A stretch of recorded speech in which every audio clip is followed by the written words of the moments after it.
The mismanagement of big game studios strikes again, and it comes at the cost of plenty of talented teams. So let's break down one of gaming's biggest blunders lately, up next. What's going on, guys? It's Kalo, and I'm here to give you the lowdown on all things gaming. And if you're new here, feel free to subscribe to this channel for weekly video game news content. Drop a like on the video, and welcome to the Level Up. Gaming studio closures are a thing within the gaming world that no one really likes to talk about, and it seems like every year, or now every other month, we are bringing up these kind of things yet again.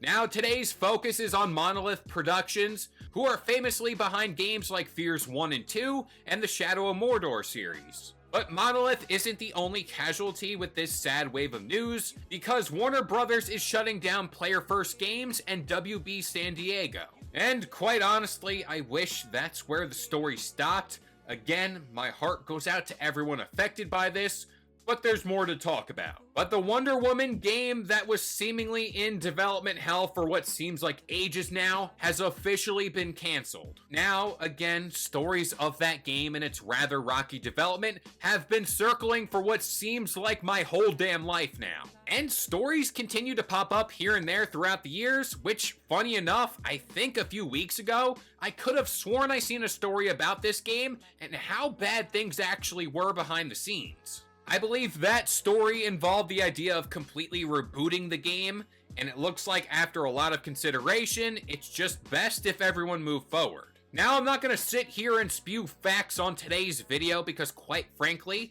I've done countless videos like this ever since I made this channel, and I don't want to sound like a broken record, but again, I apologize if I repeat a few things. Now, we talked about something just like this earlier this week when it comes to the suits who are in charge of controlling development for AAA games and how bad they are at doing their jobs. The business model that seems to be the standard for most studios nowadays is not sustainable. And again, this isn't entirely new information. I mean, Monolith alone hasn't released a game since 2017, and apparently they spent nearly $100 million on Wonder Woman and still needed money and many more years after this alleged reboot.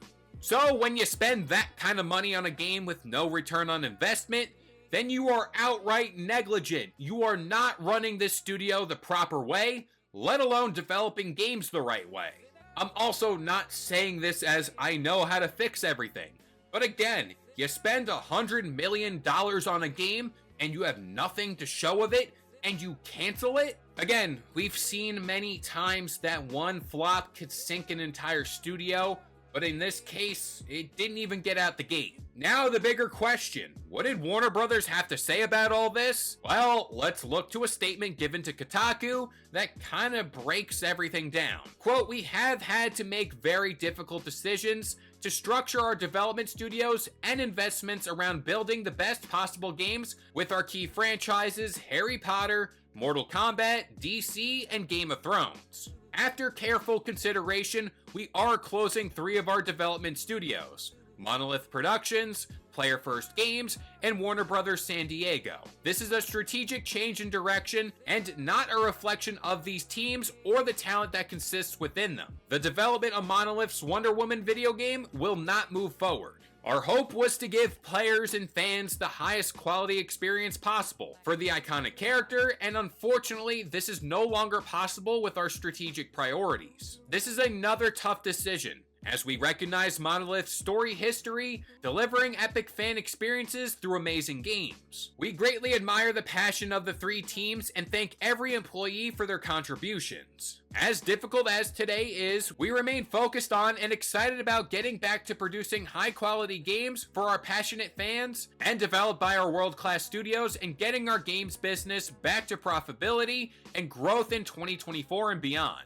Now, what I just read there is very much PR speak for what exactly is going on here. They're pretty much trying to soften the blow for anyone who liked these games or the studios involved over recent years, but at the end of the day, this is just sad news. But at the end of the day, I think this is a major lesson for the gaming industry at large, a lesson they finally need to learn. I don't know how many other studios need to close for someone to wake up and realize, hey, what we're doing here ain't right, so hopefully someone out there just learns from this. But with all that being said, I'm going to pass it off to you guys.